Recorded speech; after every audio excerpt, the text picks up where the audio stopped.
آج محرم کے دنوں میں تذکرہ ہوتا ہے حضرت حسین کا، اس کے مقابلے میں یزید کا۔ یزید نے حضرت حسین کے ساتھ مقابلہ کیا، نواسہ پیغمبر کو شہید کیا، 72 یا 73 افراد کو ذبح کر دیا۔ ذرا غور کیجئے گا، حقیقت تو یہ ہے کہ اس دور کے مسلمانوں سے، اس دور کے کافر بھی اچھے تھے، اس دور کے مسلمانوں سے جنہوں نے حضرت حسین سے ٹکراؤ کیا، یزیدی لشکر، اس دور کو بھی دیکھو، یزیدی لشکر کو بھی دیکھو اور ایک یہودی کو بھی دیکھو۔ ذرا غور کیجئے گا، حضرت حسین میدان کربلا میں شہید ہو گئے، اور جو شہید ہوئے ان کے سروں کو نیزے پہ اٹھا کے ابن زیاد لے کر کوفہ سے دمشق کی طرف لے کے جا رہا ہے۔ راستے میں جب گزرے تو ایک جگہ پہ ایک پادری کا گرجا گھر ہے، انہوں نے سوچا یہاں پہ رہتے ہیں، رات یہاں بسر کرتے ہیں۔ پادری کے پاس گئے، گرجا گھر میں گئے، آج رات ہمیں رہنے دو۔ وہ پوچھتا ہے یہ نیزوں پہ سر کس کے چڑھائے ہوئے ہیں؟ تو جواب ملتا ہے یہ ایک شخص باغی تھا، یہ ایک باغی تھا جس کا سر قلم کر دیا گیا، اسے نیزے پہ چڑھا کے جا رہے ہیں۔ اب وہ یہودی ہے، گرجا گھر کا پادری ہے، وہ جب نظر ڈالتا ہے حسین کے کٹے ہوئے سر پہ، آنکھ سے آنسو نکلتے ہیں، دل میں سوچتا ہے ظالمو یہ باغی نہیں، باغی تم ہو، نواسہ پیغمبر نے بغاوت نہیں کی، تم نے نواسہ پیغمبر سے بغاوت کی ہے، لیکن زبان سے کچھ نہیں کہا یہ جو سر ہیں یہاں میں رکھ سکتا ہوں، یہاں جو قیدی ہیں میرے پاس گرجے میں رہ سکتے ہیں، تمہیں رہنے کی اجازت نہیں، لہذا سروں کو رکھ دیا گیا، قیدیوں کو بٹھا دیا گیا، باقی باہر رہ گئے۔ وہ یہودی رات کا وقت ہوتا ہے، وہ اس کمرے میں داخل ہوتا ہے، دروازے کو توڑتا ہے، صندوق کو توڑتا ہے، حضرت حسین کے سر مبارک کو نکالتا ہے، سامنے رکھتا ہے، خوشبو لاتا ہے، عطر لاتا ہے اور مختلف خوشبوؤں کو لے کر حضرت حسین کے سر کو صاف کرتا ہے، دھوتا بھی ہے، روتا بھی ہے، آنکھ سے آنسو بھی نکالتا ہے، رب کائنات سے مخاطب ہوتا ہے مولا ان لوگوں نے تیرے پیغمبر کے نواسے کو شہید کر دیا، سر پہ اٹھا کے جا رہے ہیں اور نیزوں پہ اٹھا کے سر لے جا رہے ہیں، باغی کہہ رہے ہیں اے میرے رب، اے میرے رب، میں اس نواسہ پیغمبر کے سر کو دیکھ کر اور اس کے اس جرت اور شجاعت کو دیکھ کر آپ کو مخاطب ہو کے کہتا ہوں میں نے اس کے سر کو دیکھا جو حق کے لیے ڈٹ گیا، یزید کے سامنے جھکا نہیں، سر کٹ گیا لیکن یزید کے سامنے جھکایا نہیں، میں اسی نواسہ پیغمبر کے سر کو دیکھ کر مشرف با اسلام ہوتا ہوں۔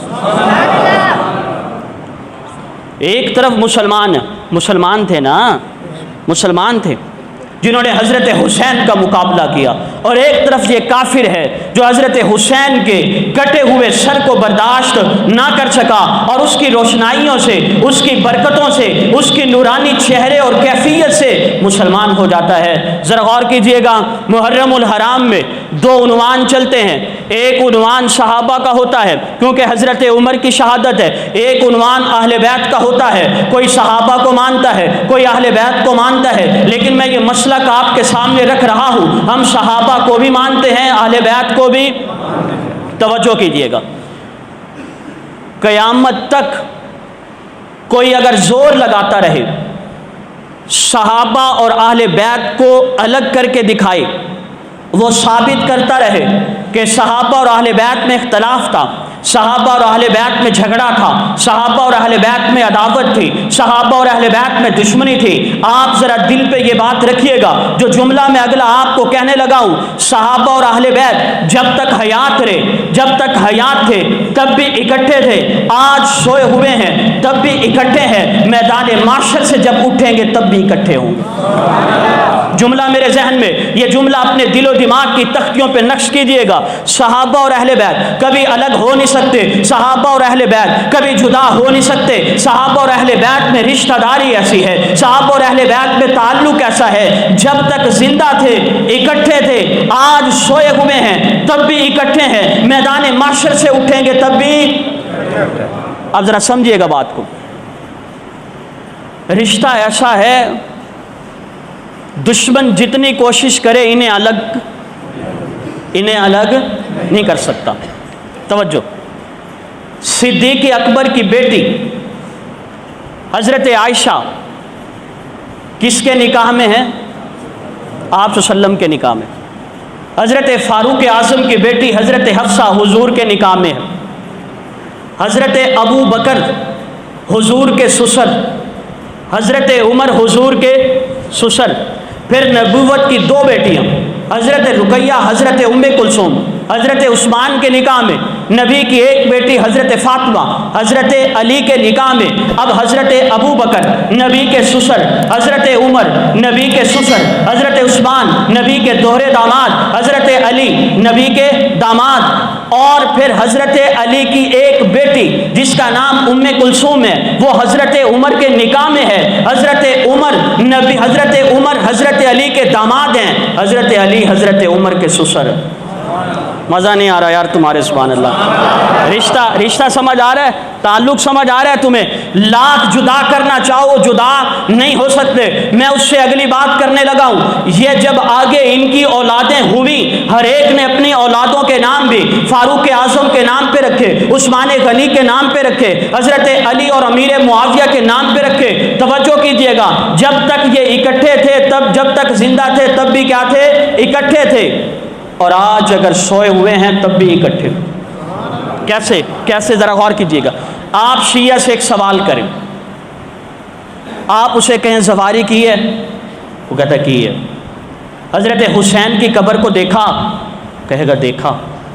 آپ یہ بتائیں حضرت حسین کی قبر کے دائیں جانب بھی کوئی قبر ہے؟ وہ کہے گا ہے۔ حضرت حسین کی بائیں جانب بھی قبر ہے؟ تو وہ کہے گا ہے۔ آپ اس سے پوچھیں حضرت حسین کے دائیں جانب کون سویا ہوا ہے؟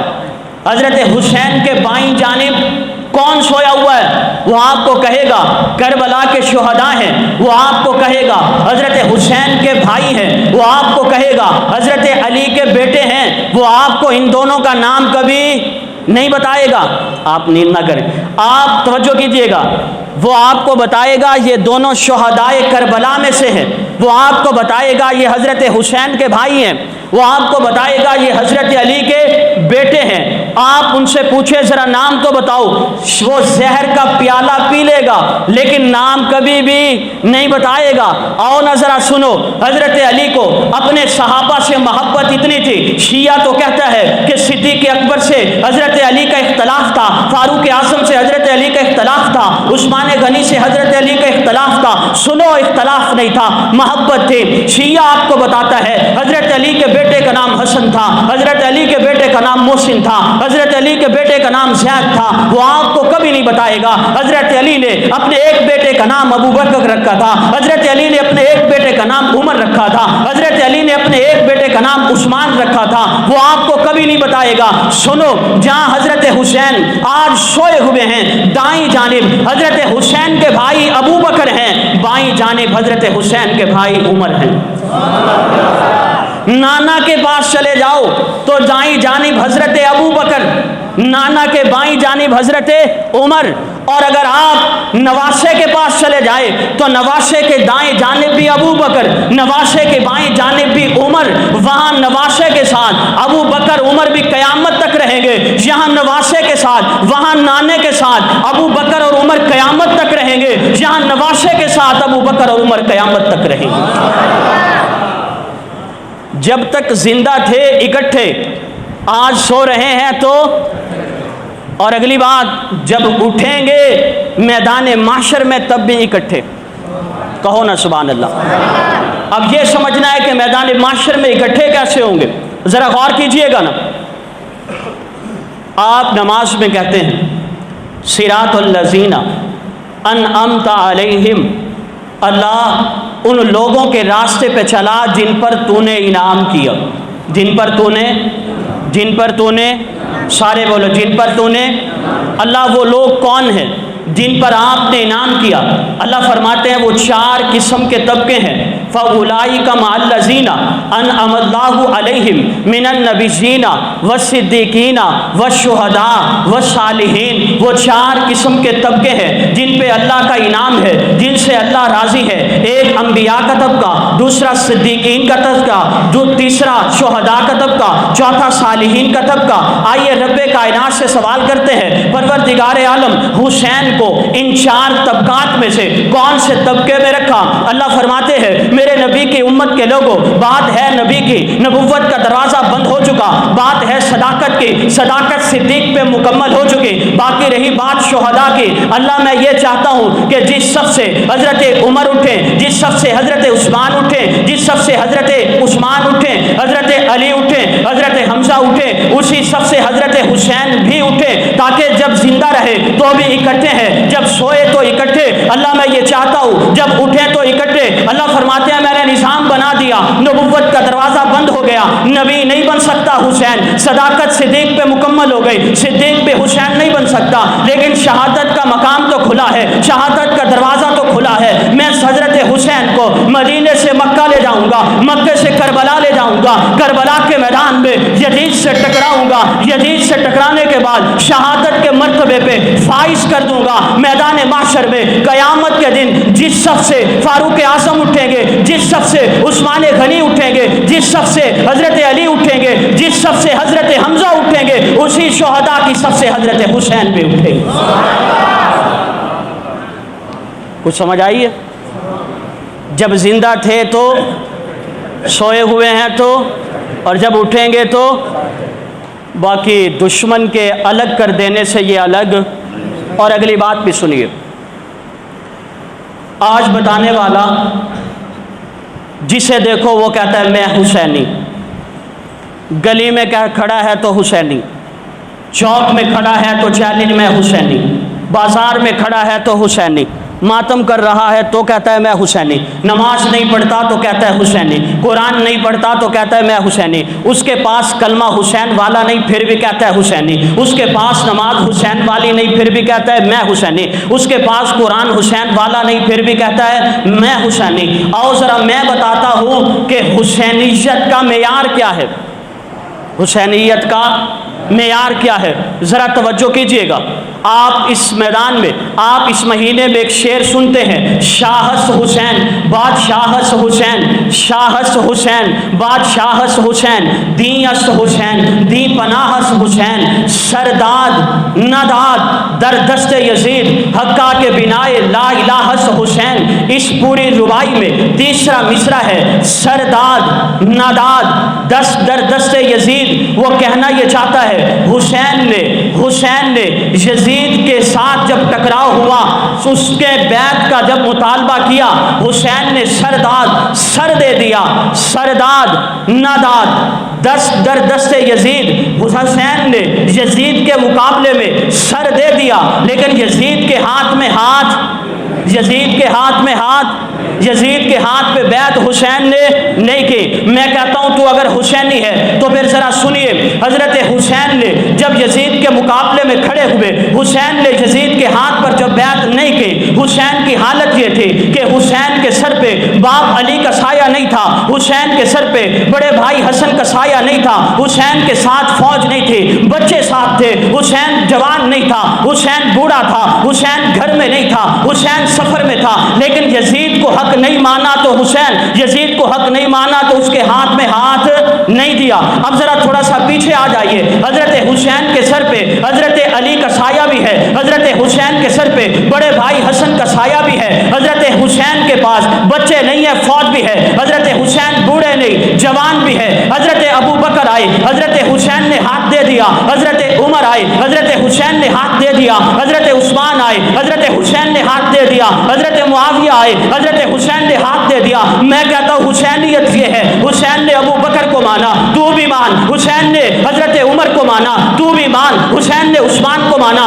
تو بھی مان، حسین نے معاویہ کو مانا تو بھی مان، حسین نے یزید کو نہیں مانا تو بھی نہ مان، حسین نے ابو بکر کو مانا، فاروق اعظم کو مانا، عثمان غنی کو مانا، حضرت معاویہ کو مانا۔ تو اگر انہیں مانے گا جنہیں حسین نے مانا تو حسینی ہے، اگر فاروق اعظم کو، عثمان غنی کو، صدیق اکبر کو تو نہیں مانتا تو حسینی۔ بات سمجھ نہیں آئی آپ کو؟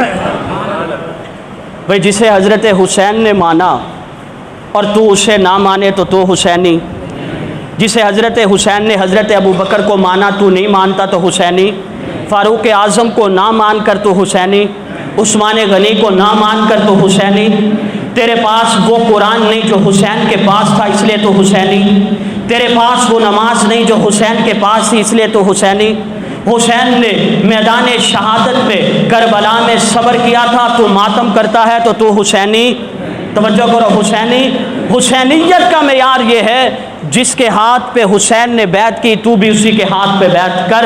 ان تینوں کو، چاروں کو ماننے بغیر تو کبھی حسینی، اور کوئی بات سمجھ میں آ رہی ہے؟